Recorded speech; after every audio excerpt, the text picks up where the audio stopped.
wasn't really of that much value. But when we talk about sharing knowledge and building knowledge within organisations, the sociological theories have a better underpinning.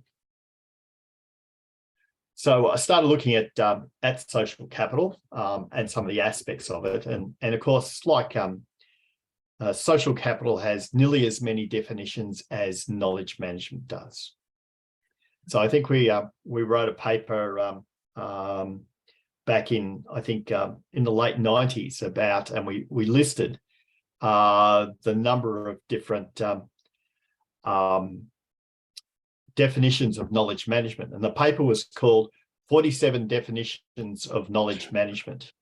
And when we released it, there was a whole lot more that filtered in. I think it got up to about 67 definitions for knowledge management.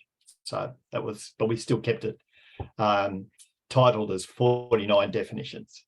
So social capital is not dissimilar, and it's because it's such a broad-ranging topic. And in some cases, there was a really good quote by, in fact, I think it was by Adler and Juen, that applying social capital is a bit like sprinkling fairy dust or pixie dust. That, depending on how you apply it, it can fix anything. So it was interesting. So Adler and Juen had this interesting discussion about what social capital is, but it's still pretty vague, and talks about, goodwill, but that's pretty passive. I particularly liked the one from Portes, which sort of said, social capital is the ability of actors to secure benefits by virtue of membership. And I like to shorten that down to sort of say it's the benefits available to actors through membership of a network. And that underpins a lot of what we do in knowledge management. We build those relationships between actors and between groups, and that gives us the opportunity to share assets and resources such as information, knowledge, and experience, and potentially some services and that. So I also wrote a paper a few years ago looking at what an ontology for organizational assets is. And this was based on the work that was done to describe the intellectual capital assets in one of the Swedish car makers, which was a really interesting exercise. And there's some interesting underpinning theories on that. But I sort of came up with this sort of structure that I had published, or I presented to the European Society for Knowledge Management a few years back. And it says that organizations are, or what I propose is organizations effectively have 5 different types of assets, 5 asset classes, which is those physical or tangible assets like property, plant, and equipment, the financial assets, and they're quite, they're abstract assets. And that's if you look at, and that's taking the perspective, if you look at money from Karl Popper's perspective, his 3 worlds perspective, is that, money is actually not a tangible asset. It's actually an abstract. It's something that we actually thought up and have within with our society. So really, it's just represented, well, it was represented by bits of paper, and now it's represented by zeros and ones. And then there's the other 3 classes, which is intellectual capital, which is structural, which is a lot of our information and data. Now, human capital, which is where we spend a lot of time in our knowledge management. And then the other one is social capital. And but social capital sort of, it's interesting, it doesn't quite fit into Popper's 3 worlds. Although I think it sort of almost fits into world 2, but it's not quite explicit, I think, in Popper's work about how it fits. And it's interesting. And what I proposed was to sort of take a very much a network approach to describing social capital, where if you go back to, I said the definition from Portes, which is about it's the benefits available to actors through membership of a social network.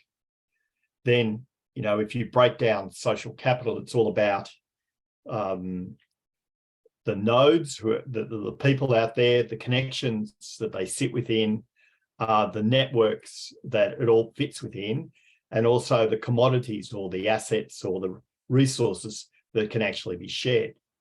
Because particularly in business and in projects, you don't actually connect into a network unless you can get the motivation for it, which came out of my research, is all about what you can get out of the network.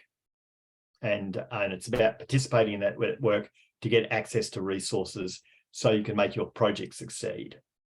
And if you're not getting something out of the network, 9 out of 10 times people don't participate in it. And I think that's fairly true. It's just that the commodities change in various different networks. So even in this network, we exchange ideas and knowledge and information and concepts within it. So we all get value by participating and contributing to the network. And the same very much in project managers, but they're very much more looking for specific benefits out of it. They're looking for specific assets that they can actually get, which is things like templates or good ideas or procedures or access to markets or access to people. So it ends up being cooperative, but it's very much the project management networks are in the main a lot more transactional than some of the other networks that you see. I'll pause there for any comments that people might have, or questions or thoughts. Question: Is there any consideration in this ontology of type of organization? Yeah, the actual network itself. Well, that's really a structure of the network, how the network's structured. If you look at some of the social network theory, there's some really interesting work on the different types of networks and how they're structured, particularly when you move into that social network analysis, which I think Bruce has done a bit on. Some of those structures in there become apparent. And I also looked at some of the structures that the project teams actually fit within, and I've got a little bit on that. Well, my specific, I was kind of targeting type of organization. So, for instance, a for-profit, non-profit, volunteer, co-op, all those different styles of different organizations. Yep. Okay. Yeah, I think I sort of wrote this really around I guess either government or for-profit organization, but I think it also applies in for not-for-profits. Because I deal with a few not-for-profits, and in fact their networking is even better, is the best out of all of the organizations, because they have such few tangible assets. They actually gain a huge amount of value by the networks that they actually have. And in fact, just to add to it, I have a student who just finished his PhD also looking at social ties attached to social enterprises and how these ties are important for this social enterprise to grow and to survive. And so, yeah, so it shows that more or less in any industry or in any context, the importance of the network and the ties in between the different actors is quite important. Yeah. Yeah, what I think happens, and it's not something I particularly explored, but just from experience, is that the commodities vary, I think, on the type of network that you have. Like I say, the project managers are very specific about what they're after, and it really is, they're looking for that high value things that they could get very quickly, and they're less concerned about building. I won't say that. I was going to say that they're less concerned about building strong ties, but that there is some real value in strong ties. But they're generally out using weak ties to be able to pick up things. But you'll only pick up quite structured as resources, with weak ties.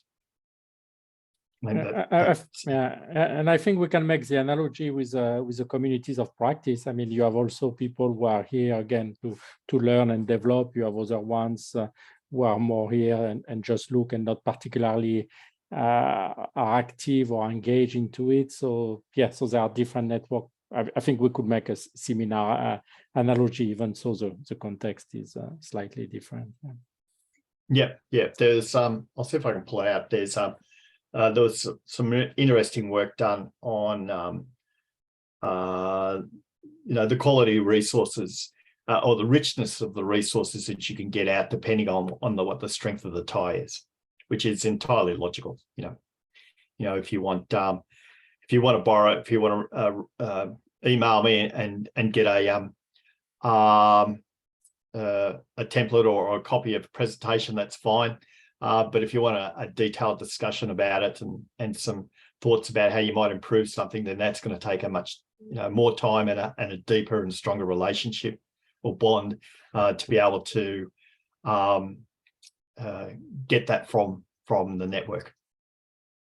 Yeah, and I think it relates a bit to a talk we had a couple of sessions ago with knowledge hiding also, and what drives people to hide knowledge and trust and all such kind of things that takes a long time to build. I mean, for sure, will make the tie stronger, but you cannot get it overnight. You need to engage in different transactions to get reciprocity, and through this connection and trust building, you are able to get more out of this network potentially. Yes.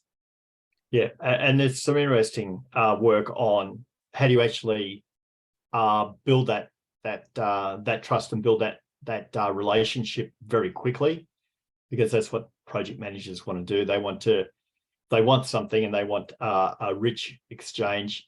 You have to be able to build that network really quickly, and that's sort of underpinned by some of the work on social identity. So the stronger you, the closer you social identity you have with another actor, the easier it is to build trust and build a stronger relationship. So project managers, it's a bit like I describe it. It was like taking my daughter to preschool. When she walks in the door and she says, "Oh, there's someone with a blue jumper. I've got a blue jumper. We must be best friends." And it's the same thing with project managers. Oh, I'm a project manager. You are. Okay, well, we've got something in common, and we can build on that. Okay, we have two hands. Larissa, sorry. would you like to say something? Yeah, I guess Manfred was first, but I can go. I don't know. You can go. Oh, you're on there already. Yes, ladies first, always. Okay, thank you. I was just curious, David, if you consider also strategic capital. Some authors highlight that due to the business model or value of the strategy. If you ever review all the ontology, if you ever consider including this one. As far as like other strategic models, I tried to sort of keep away from that to a certain degree and make it as generic as possible, and not overly complicated. But I think that there is scope to sort of start to look at this from a, if you were to apply something like a 7S model to how this might, assessing an organisation and what would be the way to actually leverage those or integrate them, the models. But yeah, had enough moving parts in it already. But thanks, Manfred. Thank you, David. I like the mentioning of the intellectual capital, and I agree with the structural and human capital side. So if we move to the project management, there's a focus on managerial control, right? So the human capital is controlled by the people, right? Like you, the experts, everybody controls his or her human capital, and structural capital is supposed to be controlled by the organization, whatever that means. So in terms of social capital, or as I would say, relational capital, it's a matter of both of us. Like we are developing a relation, and it's on you or on me to pay attention and to invest into that relation, right? So it's a mutual investment and commitment, and creating value from that like shared ownership. It's not like you can force me to like you, right? So the other way around is not working either. So it's a mutual relation. And would that be useful in the project management as well? Or my challenge is, who owns social capital? Is this anonymous? Thank you. Well, yeah, it's a really good question, because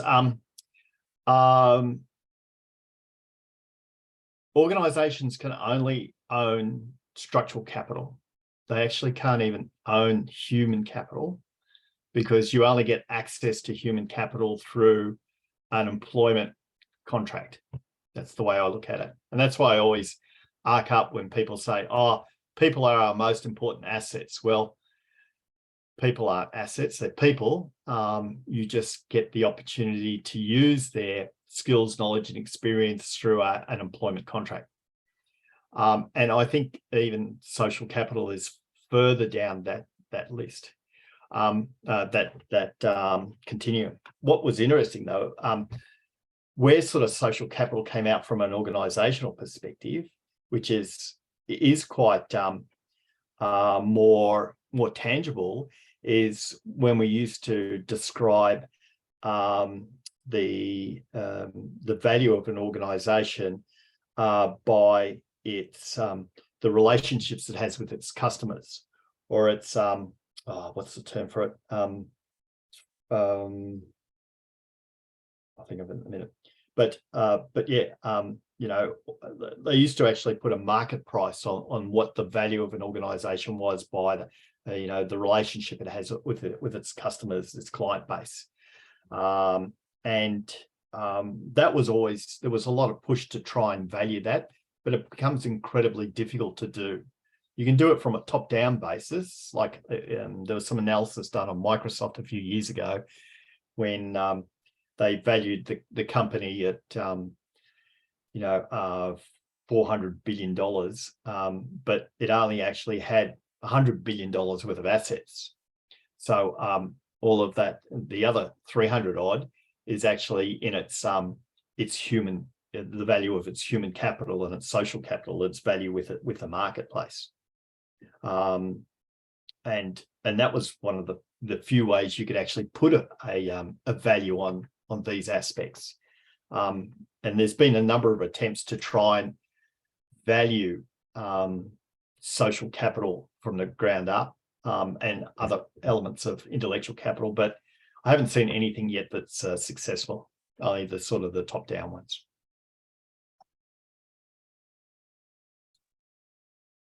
Yeah, so in comments, we have brand value. You were referring to the brand value of the organization? Yeah, the brand value, yeah. Okay. So Nike or,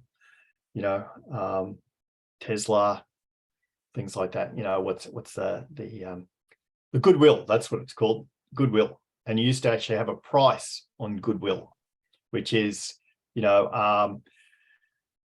company's worth $1 million, but you pay an extra $2 million for the list of all of its customers and the reputation that that organization has in the market. But and that's really when you look at it with this ontology, is actually an element of social capital, but incredibly difficult to cost. And it's really the market that puts a value on it, not the accountants. Yeah. Okay, so there's a bit of interesting theory on social capital, and I've spent a bit of time on getting to this. Oh, how long do we have, Vincent? We have an hour? Yeah, we have an hour, yes, 55 minutes now left. Yes. So anyway, I'll skip through. There was some interesting stuff from Marx. This is some of the early stuff. The father of social capital is Robert Putnam, who is an American who's done some really interesting work on social capital in the US. He started off his research and writing work about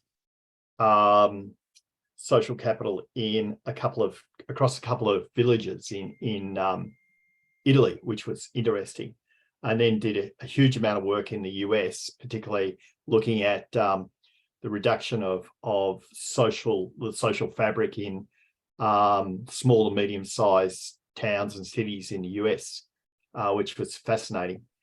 And he's still around, and we had him in for a lecture at our international social capital community of practice, and he was meant to give us 30 minutes, and it went for over 2 hours, and it was just absolutely fascinating, to the extent where he's done some work recently on the US about the state of the social fabric in the US, and he has about 12 indicators about the strength of social capital within communities. That's his main focus, is in communities. And his assessment is that, or during a couple of years ago when he did this, is that the level of social capital in the US was at a similar point that it was during the Civil War, which was pretty poor. And he said just that the chasm between those parts of the community that voted that were Republican as against Democrats really had created a split in the American society. Anyway, that was his assessment of the state of play there. Some other theory, Lynn, Adler and Quan, as I mentioned before, did some really good work. So did Bordeaux, and there's some more recent stuff that's quite interesting as well. But I spent a lot of time looking at strong and weak ties, and the research around that, and started to weave that into my research about looking at the types of ties that project managers have with their peer group and with the external networks that they have. And it shows that those strong ties, and it just demonstrates that what happens in projects is very much about what happens, or what's been documented in the theory, which is strong ties. You get high bandwidth knowledge transfer, but incredibly resource intensive. So as a result, most project managers hate them with a passion. They just don't have time to have those build those strong networks. So that's why leveraging off the concept about leveraging off the social identity is really important, to be able to build those relationships really quickly, so you can get access to resources. What they are reasonably good at is building weak ties for environmental scanning, which is great for some projects, but not for others. And so it appears that a balance of both is required, but how much networking is enough? And that's a really hard question, because you get some people who just spend all their time down the coffee shop, building their networks and all the rest. And some people are just going flat out, and both extremes aren't all that valuable, but it all depends. Well, how much networking, what type of networking should you do to make your project successful? And that's what I was exploring. We talked about physical assets and intellectual capital. Yeah, so I'll skip on that. Okay, so I went and had a look at what's happened in project management over the last few years. So, and there's, I looked at there being about 4 phases of project management, where there was historical, the classical, the traditional, and now the contemporary, and which there was quite a bit of a change about 2002. And this is when agile practices emerged in project management. And that's not only into IT, they're looking at how do you actually do other types of projects with a bit more agility in them. So since 2002, the things that have changed is that there's been a rapid increase in affordability of tools, quasi-projects, better recognition, increased use of analytics, more focus on outcomes benefits. So there was a fair bit of research in actually what's happening in project management. So I was looking to sort of say, okay, well, how can we use some of these social understanding about how networks operate to actually improve this further? So, and from a theoretical perspective, what would be a good model or a good best theory to base this on? So I looked at a number of different theories, social theories that are out there. I mentioned social capital. And I looked at the types of ties that project managers should actually have, or would benefit project managers to improve the way they do projects. And because you get some projects that are just isolated, they just know what they need to do and they get on with it, and they don't really need much in the way of ties. You get other projects that operate more as cooperatives, and particularly where they've got a lot of unknowns, and it's good to have a high number of stronger ties. You get your innovative projects, which you really want to explore a bit further, and then you get your entrepreneurial projects, which you need a combination of ties. And I went to and explored that a little bit more, but I'll talk about that a bit more.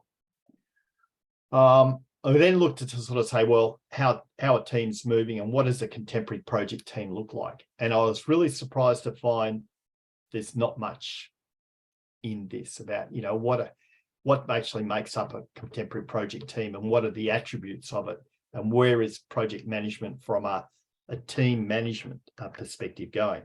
Because there's a lot of research that's been done in teams, but that hasn't necessarily been applied all that well to project teams. So it was looking about how that could actually be done.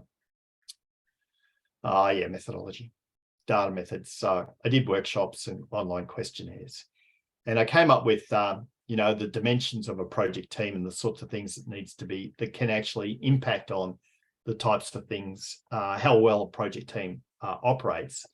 And I also looked at, how does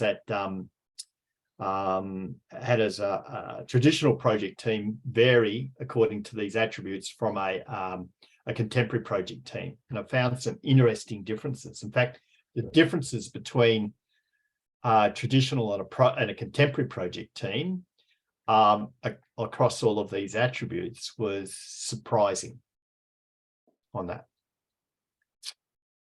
So here were the sort of the key attributes that I found from my going out and running questionnaires and talking with project managers about that they were, what was in a traditional project team. And you can see it's very much output focused, about efficiency, quite formal, and being directive, where the attributes of a contemporary project team were more about meeting customer needs, being resilient, understanding what the customers want, being cross-functional, and the governance being a lot more participative, and the communication being a lot less formal as well. So some interesting aspects about that. And as a result of it, I sort of started to summarize what does a contemporary project management team look like, and how can we actually move my project teams more towards this. Also went and had a look at, well, what's actually happening in team management at the moment, and what is the next step? So this is what contemporary project teams look like now, but what could they actually be into the future? And these were some of the gaps that I found between, the emerging really good practice in team management and where people thought their projects were now. And one of the things that came out there was actually the use of networks to span structural wholes, influence industry and practice, as well as, self-reflection on how teams operating. And what also was interesting is just the importance of identity, and how having a team, whether it's projects or otherwise, the importance of actually having a discrete and unique identity for that team, and the cohesion that brings, and stability for that team, and the impact that has on performance. So and these cohesive teams just had quite a when they rated, the success of all these projects I looked at, there was an obvious link between, that identity and the cohesion and the stability of a team and its performance, its ability to be able to operate. So that was quite interesting. So there was also gaps in how we can actually operate teams into the future, which is what came out of that research.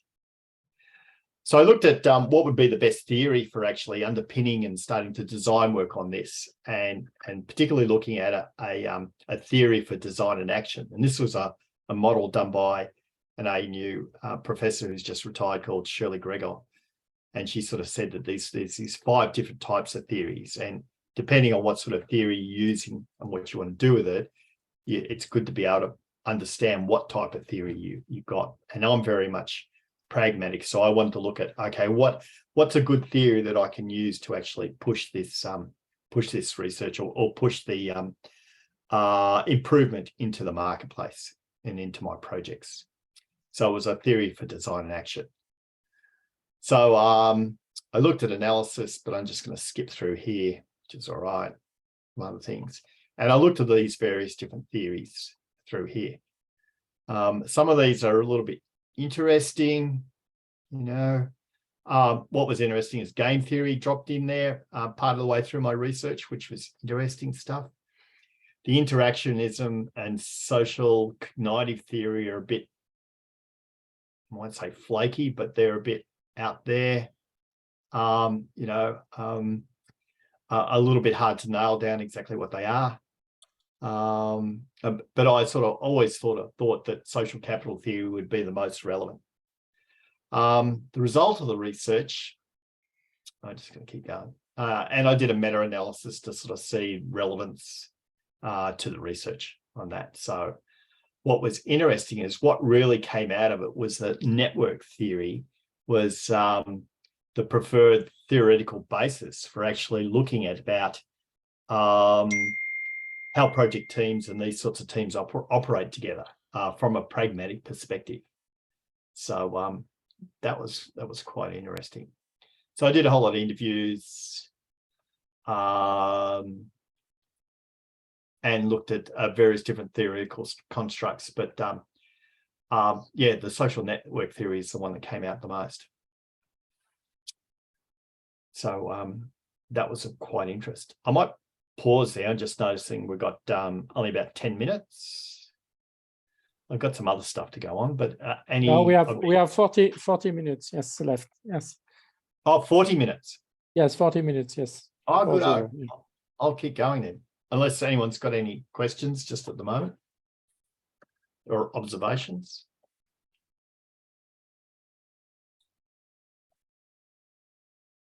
No, not yet. David, Yep. Yeah. the game theory actually, in my opinion, the design for theory for design and action, how, but a lot of it in the social network, the reason why people share information or the reason why project managers get associated can be or can also be explained by game theory, because when they come together for a collective outcome. So Yep. I believe, in my opinion, game theory should have had a higher amount of why and how people act together. So that I think it can be explained there also. Yeah. Look, I was really game theory came in late into my research, and but it was a rabbit hole I disappeared down and spent a lot of time in it. It was really, really fascinating. And there's as a sort of I identified that there's a lot of room for further research into how game theory can inform and support project management, the field of project management. As you might know, game theory is based in actually the financial markets, how the financial markets operate, but it's also used in some other really interesting space. Probably the reason why game theory didn't quite link as rate as high, if I recall, there are aspects of it which were a little bit light on. So, it was really in high as far as economic value. But when you're looking at sort of, and a lot of it is because, game theory can be, games can either be cooperative or they can be competitive. And in many cases, it's about competitive games. The game theory underpins, and how you can actually work with your or interact in a game with your competitors to actually improve your position and what you need to do in it. So one of the aspects were that these projects aren't necessarily in a competitive environment. So and to some cases they are in cooperative, but they're not necessarily in as formal a game, quite into a game. It doesn't fit within a game. So there's unless you're looking at some cases where you say have projects with an organization where they are competing against one another for resources or for to actually get their project approved or something like that. So it was really interesting, some aspects of it, but it just wasn't a really good fit into project management when I sort of started to pull it apart. But I think there's a lot of scope for it to actually look at in a lot more detail. Yeah, David, in my opinion, I think we can also think, because earlier you mentioned that weak ties play a lot of role in project managers, and weak ties is where game theory is more and more prominent, because once the strong ties get established, the other parties know what the outcome would be. Like, they can expect the outcome because these are the people who are having strong ties. So it's counted into the market or into the play or into the ecosystem of companies. So weak ties and game theory, I think, are a good play for project managers, successful project managers. Thanks, great work, David. Yeah, absolutely fascinating. I think I probably spent, 6 months just getting into games. It was really, really interesting. And in fact, almost tempted to just, go off on a tangent and just explore it a lot more. I'd love to get into it a bit more. It's really interesting, particularly some of the modeling about it. And of course, I work in law enforcement, and we actually, there are some really good use cases for game theory in law enforcement. Yeah. All right. Like, the classic one is, the prisoner's dilemma, things like that. So some emerging observations that we actually that came out of it is that these small reference and strategic networks such as project boards and steering committees were of real value and of greater value than, say, peers or practice or interest groups. And that sort of was a little bit of a surprise that came out of that those small strategic networks that the project managers had. Which it indicates, as we're talking about, the value of that you can get out of strong ties. And they were of real value, and they found that they're very rich, but of course, as we say, they take a little bit of work to keep on. We also found that networks that have a shared identity are really effective in spanning gaps in information, knowledge, and resources, to aid projects. Much the same as this sort of network is. Having that shared network, like, I'm a knowledge manager. Moira, you're a knowledge manager. Well, we've got a shared interest, and then that opens the door and we can share stuff.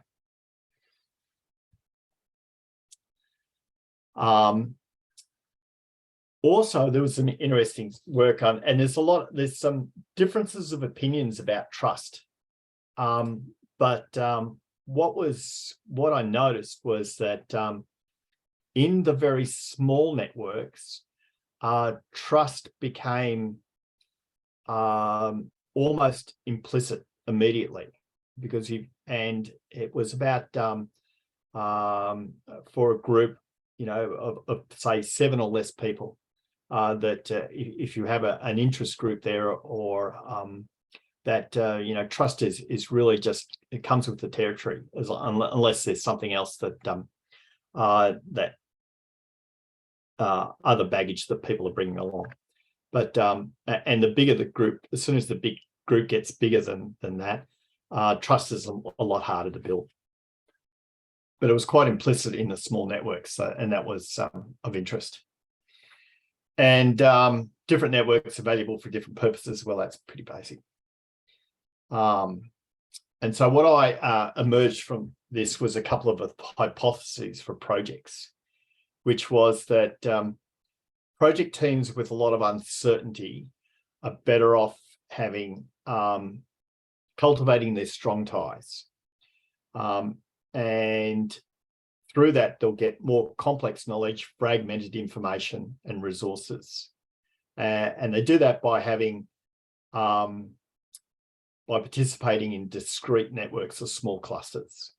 So quite often within organisations, but it can happen without. So that will, for organisations that have a lot of, for project teams that have uncertainty. But for, and we see that frequently. But for project teams who have, complexity, but have an idea about what they're doing, they're better off cultivating a broader network of loose ties. Checking out what's happening with the industry, what's the best way to skin the cat, who's done this before, how can I actually find how to do this, or good ideas or templates or people or aspects such as that, and then that contributes to innovation and new practices. Where it becomes interesting, of course, is where you have projects that have high. In fact, I'm in the middle of writing a business case for one at the moment where it is quite complex and there's a lot of uncertainty because they haven't defined what the outcomes are that they're looking for. They've just jumped to a solution. So where you've got uncertainty and complexity, well, then you'll find value in establishing both strong and weak tie networks there to help you with both aspects of it. And then what I sort of telling and so I'm using this to actually assist my project managers to sort of say, well, where do you see yourself on this, which quadrant do you see yourself within? And therefore, what do you need to go out and do and engage with? And for projects where it's also value, if projects are relatively simple, if you do have a simple project and you know what you're doing, then you don't have to worry about networking, wasting time networking. You just get on and do the work. That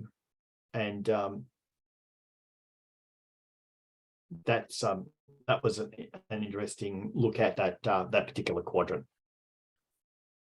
So yeah, so it ends up being like these 4 quadrants where if you're looking for business success, you know, if that's your objective, you need to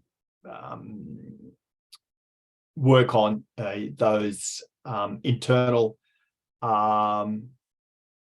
networks, and particularly if you've got some uncertainty, and to build those. If you just need to deliver on budget on time, you just get stuck into it. If you're really focusing on delighting the customer, you need to get out there. And if you need to innovate, or you need to, and building for the future, you want to think about you know, broader networks. And this is sort of based on some interesting work on culture done by Shenha, which I found really interesting. There's I found a lot of interesting stuff about culture, and it's quite biased, or it's quite into, you know, all these cultures of what makes a good culture or what makes a bad culture. And what I found interesting about Shenha's work is that there's no such thing as a good culture or a bad culture, because that's all just perceptions. It's about what's an appropriate culture, or what's a good fitting culture and what's a poor fitting one, as far as does the culture that's set up align with the purpose of the project or the organization, and the people within it. So because you know, culture can be an interesting perspective. So yeah, so we looked at the type of team cultures that you wanted to build within your organization, within your project, and whether you want to be, and I actually gave them names for the type of cultures that you wanted, where these people are sort of like patriotic gangs who just want to get on and do the work, and they don't need to, they can be relatively introspective. Your friendly villagers just need to build those strong ties within the organization to be able to get certainty and to build those networks on what the organization actually need. Your digital migrants, which is quite often like your contractors, they're really handy to have if you're just delivering externally to your customers. You sort of almost want like a networked or a tribal type of culture, where, you know, you're out there in the broader tribes, you know, with all of your various different types of networks out there. And that's informed by the types of the strength of the ties that you have and the number of them. So to establish strong ties, I looked at about how easy that's done. What are some of the things you need to do to build those strong ties? And they're created by having a shared objective, and particularly the need for them is where you've got gaps in your complex knowledge and fragmented information, where things are really uncertain and messy. You really need to rely on those strong ties. And in fact, you know, I've got probably another 4 hours to go writing this business case submission tonight, and the other guys are just having dinner at the moment before we get back into it. And you know, it's a really good strong network that we have on these three of us actually writing this business case tonight. You need to have good trust, and you need to have also proximity. You know, the value of proximity cannot be underestimated. While the communication and the systems and that, you know, we're, you know, all around the world and having this discussion, but you know, to build those strong ties, that proximity is so important. And frequent catch up is important as well. And also, and this is where a lot of my projects actually fall down, or where I found that a lot of projects fall down, is if you actually build these networks and you're leveraging off them, you know, do you actually have a capability to actually reach into them and pull out the resources that you need, or access the resources and do something with it in an effective way? Because quite often we see where people have these networks, but they're actually not getting the value out of it they need. So we've been having an interesting discussion about, okay, how do you actually leverage that network the best?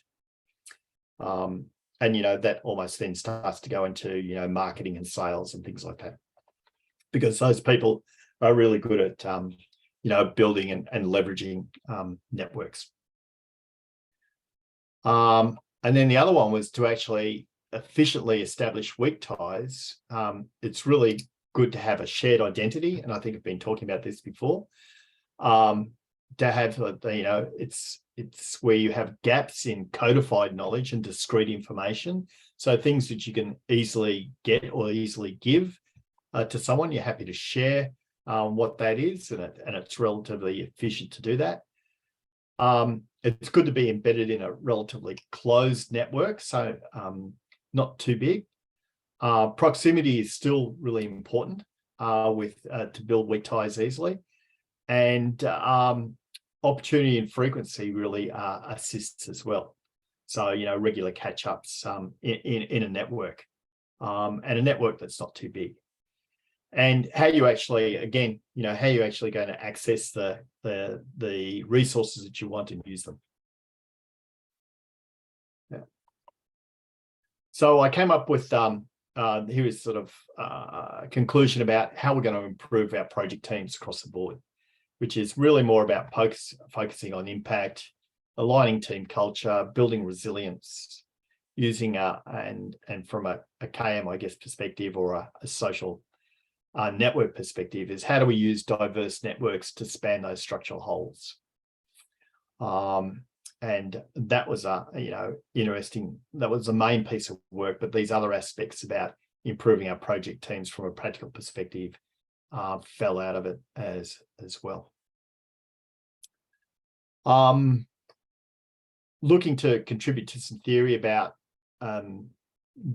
defining social capital as far as in project teams, validating some of the existing theoretical constructs, that ontology, which has been published, a couple of hypotheses, and looking for, there isn't much, I didn't find that much about, you know, what the criteria is for assessing the utility of theory.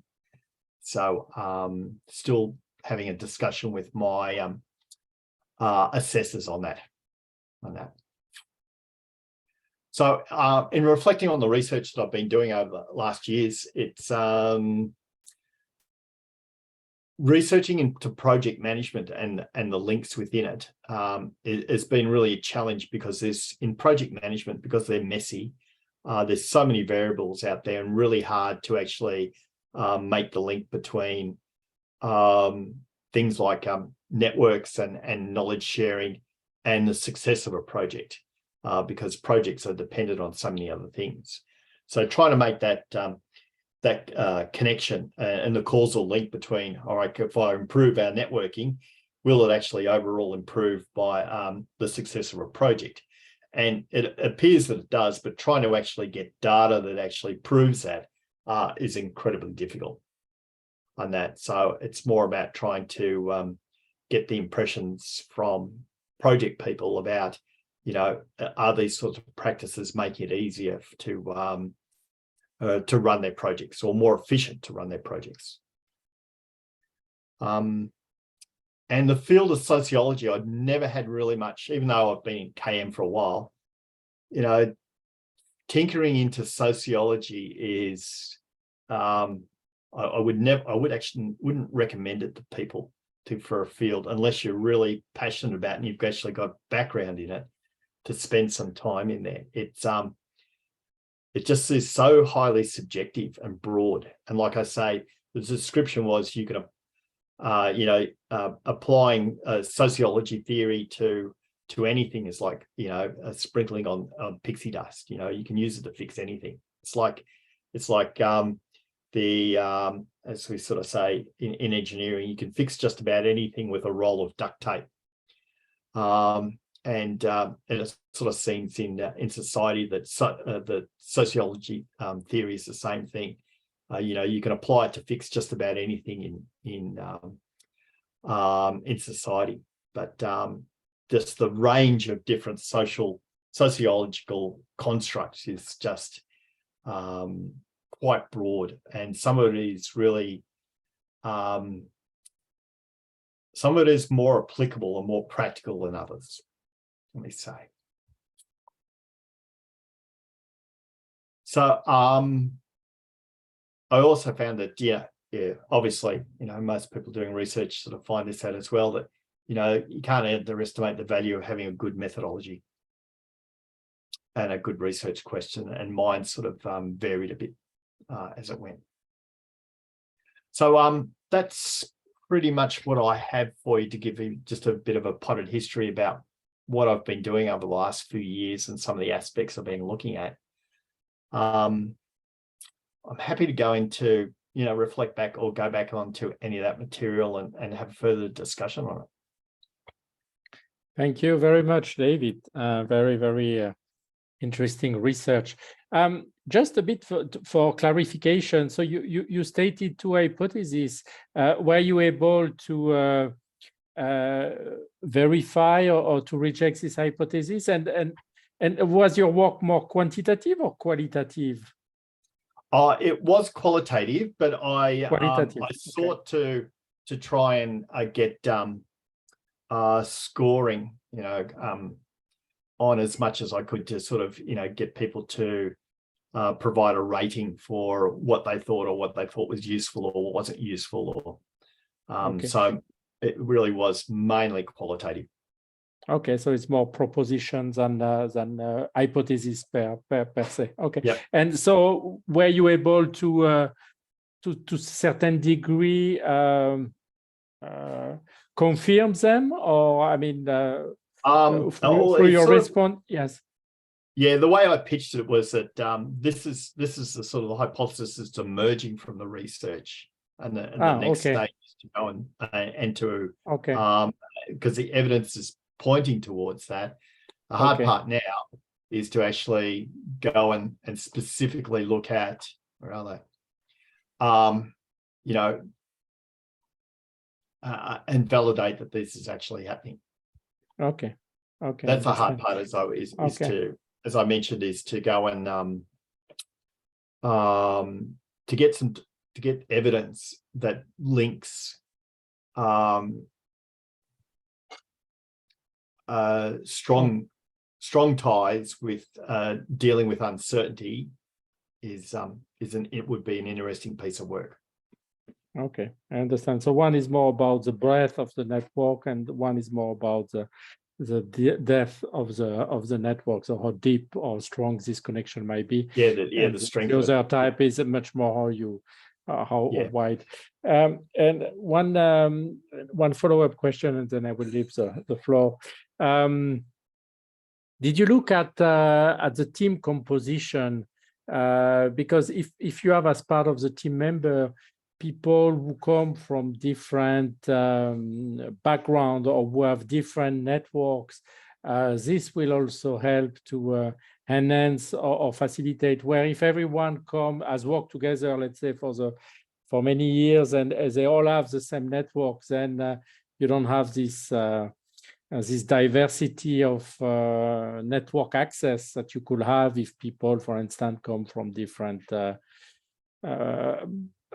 background, and background can mean many things. Yeah.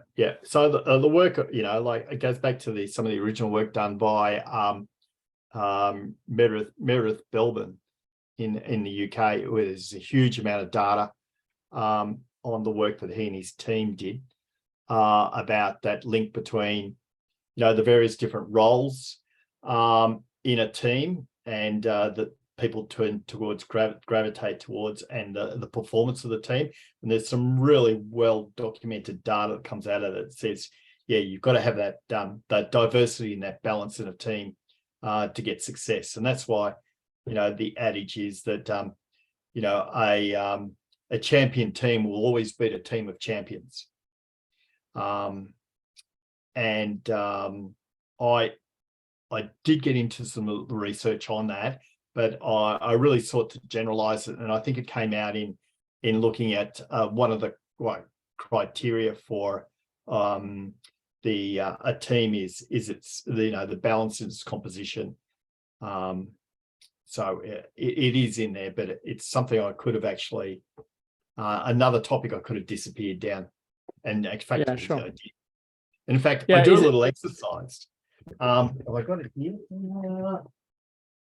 I got it here. I do this TMI. I got it. I do this exercise with my class because I make them go into project teams where there's another model done by a couple of researchers in Queensland a few years back called the TMI, or the Team Management Index, which says, built on Belbin's work to sort of say there are about 8 different roles in a team, and it's really good to have a breadth of those, or a split of those. And there are some that are really, really valuable to have, and there are some of particularly people who are quite directive. It's important that you only have one of those in a team, because then you end up in arguments. And I actually get my class, when they do their project teams, to actually stand around and do that analysis to see where they fit and how they fit with their project teams to go in the class, to sort of say, okay, get an understanding about who's got a preference to what sort of role, so they can actually start to analyze their own team as they forming together to work on their assignments. Yeah, and I think, yes, this cognitive profile or these different preferences are important, but also looking at what social networks they bring with them. And again, I mean, that's why sometimes, let's say in universities, I mean, when you have faculty, we don't hire faculty from our own university. We try to have faculty who graduated from different universities, because they all bring their own, well, of course, their own knowledge, but also their own network connections. And then globally, we can do that. So I think it could be also interesting to see what network people bring, what social network people bring with them, and how diverse is or how complementary this network can get together. And just last point, and then I will pass it to Victoria and Manfred. I mean, I'm not an expert in it, and you may correct me, but what I can understand is that the PMBOK recently, I mean, added some chapter on knowledge management, or section on knowledge management. Is there anything that touch a bit on what you're looking at, or not yet? No, it's still pretty early days, and the PMBOK stuff on knowledge management still needs a fair bit of maturing. Okay. Great. It's almost informed by, have you seen knowledge management and service management, which is really about, writing stuff down. Okay. It's sort of, I think it's got scope to get there, and it's a good start, but it has a little bit more way to go. It's definitely better than what it was in version 5. Yeah. Great. Thank you, David. Let me pass the floor now to Victoria. Yeah. Oh, I think Manfred had his hand up first.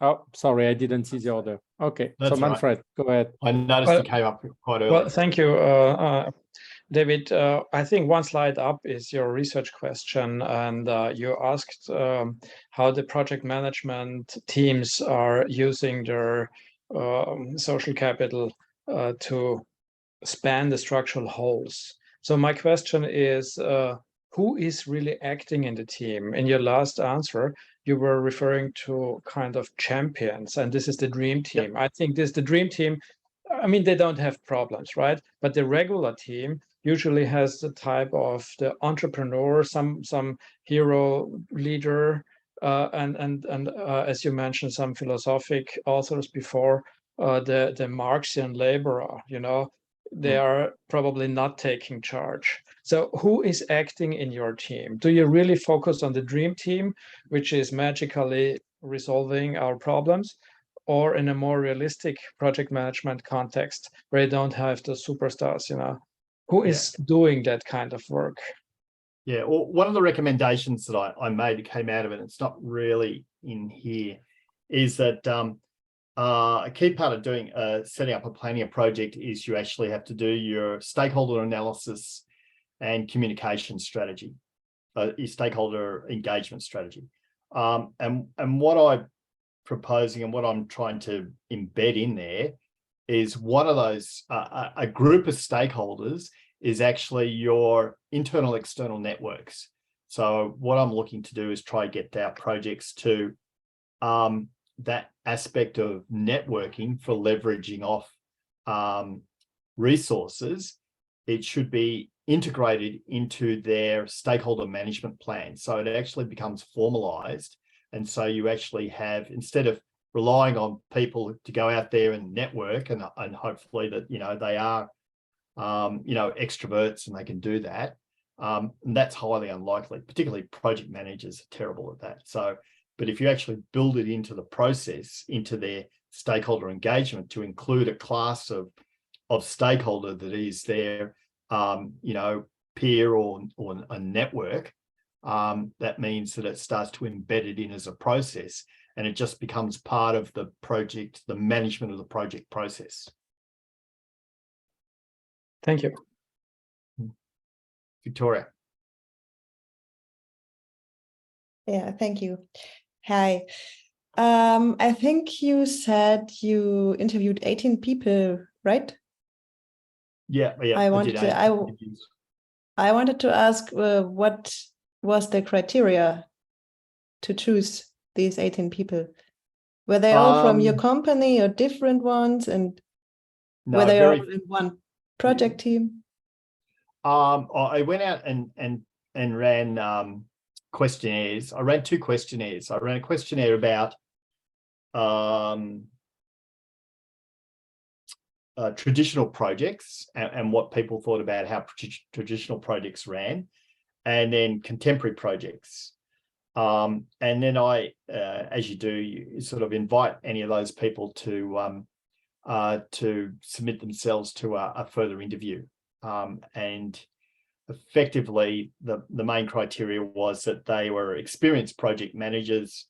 They could actually talk about a project that had was successful and about you know, how and they could sort of understand about, well, they could self-assess or reflect back on the aspects of that project and how what were the strengths and weaknesses of how it ran.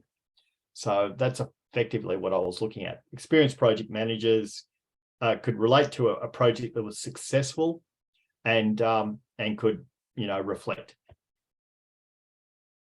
Thank you. Okay. And Ellie also wanted a clarification. Ellie, do you want to ask your question? I already asked the question about the slide on reconnections. It should be outside the team, and you said that it is inside the team. Oh, inside the team. Yeah, weak connections should be outside the team, not inside. You can have both. You generally don't have strong. You can have strong connections outside the team, absolutely. But it's quite likely that you'll have many of your, and it depends on what the project is. You can have, you quite often have strong ties within the team, but that's not usual. always. weak the case. ties are usually outside the team, not inside. Yeah, mainly weak ties are outside the team. Yeah, the majority, most of the time, your weak ties are outside your team. Yeah, I agree with you there. Also, as Manfred said before, I think that the reputation was missing from the intellectual properties that you mentioned in the slide. I think that's quite important issue. Oh, reputation. Yes, it was missing in my mind. Yeah.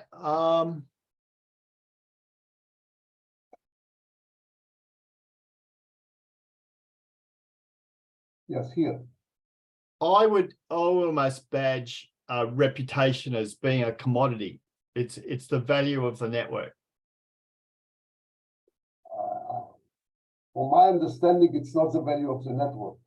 Reputation is something that you can even put in the financial balance. From my understanding, that's a different issue, reputation. Maybe reputation fits in human capital. Yeah. Structural capital. Or at least a part of, yes, it should be in the structural capital, not in the social capital. From what I've seen, the models, the structural capital is really about because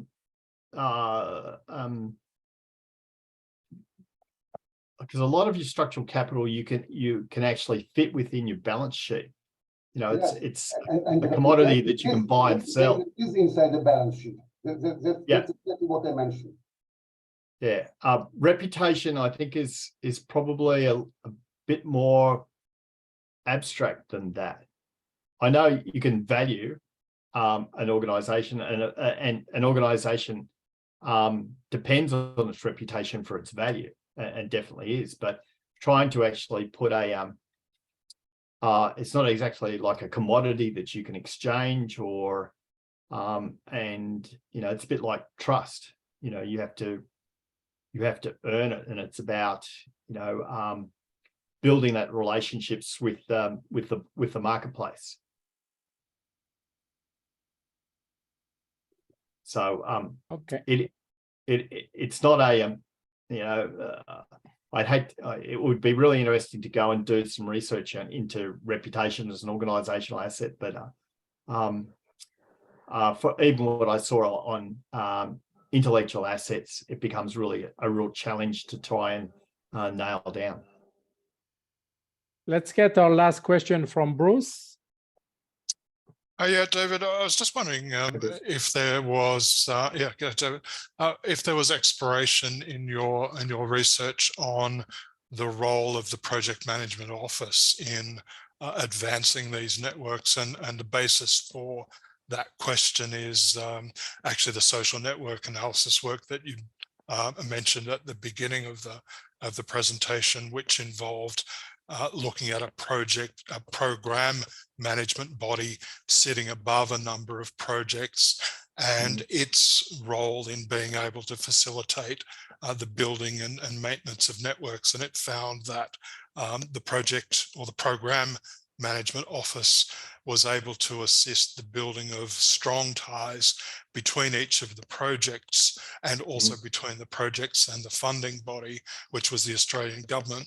And interestingly, was also able to assist the building of weak ties between each project and the stakeholders of other projects, which allowed a wider sharing of stakeholder networks and knowledge that wouldn't have occurred if that program management body hadn't networked across all of the projects. So yeah, I was just wondering what potential role a project management office could carry out in that regard.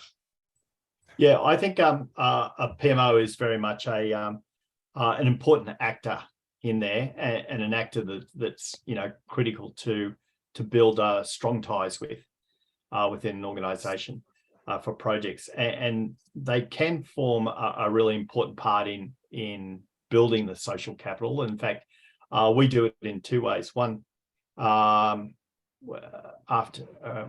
you know, and I have to push them to do it, but our PMO actually runs a community practice, which is that opportunity to build those strong ties against all of our project managers. And that's a really valuable role for our PMO.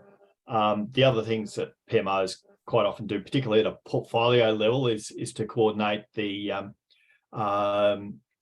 the annual investment process, and pulling together all of the senior stakeholders and the those people who make decisions about investment and establish and kick off projects, and having that network of project executives or SROs, senior responsible officers, and the networking between them is important. Yeah, thanks, David. So, and the PMO plays an important role in doing that. Yeah. Yeah, thank you. Great. I still see a last hand. Arun, would you like to ask a quick question? Yeah, I just wanted to add to what Bruce said, and I'm currently working on a project which is into investments, and PMO helps a lot. The PMO is currently driven by Innovate UK on the UK side and Department of Science and Technology at India side, and it really helps to have a PMO which, and what they have done this time is to have incentive on funding, and they're getting innovation teams to partner with new teams rather than because India and UK have a very, very old structural ties. So they're asking them to go find new partners on both sides. So PMO does help and in building this social capital, and that's something from my personal experience. Yeah, thanks, yeah, good point. Yeah, one of the things we're doing right at the moment is we have an external review coming in on some of our projects, and we share the lessons across all of the projects, and that's a sort of a role that's coordinated by the PMO, and quite often in some PMOs they actually will do the reviews of projects, deep dives, or performance assessments on projects, and where a lot of the value out of that is actually sharing the learnings across all of the other projects. Great. Well, wonderful. Thank you so much, David, for sharing your really exciting research with us. There is no doubt you you deserve the doctor title, and you deserve it soon. So hopefully you get this stamp very soon. And also Bruce shared with us through the chat, I think, a series of articles you have written in RealKM online magazine. So I think those of you who want to learn more about it can visit this site, and I will share it again for my next email.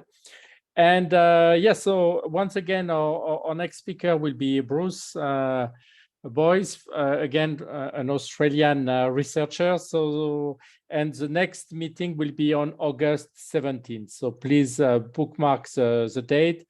And again, thank you so much, David, for being with us today. Thank you for all of you for joining today and for all your very valuable questions. I think it was very interactive, and that's what Moya and I like to see. Thank you all, and see you on August 17th, and have a good holiday if you get a chance to have one in between. Thank you. Bye-bye. Thanks, David. Thanks, Dr. Vincent. Happy birthday. Bye. Thank you. Thank you. Bye-bye.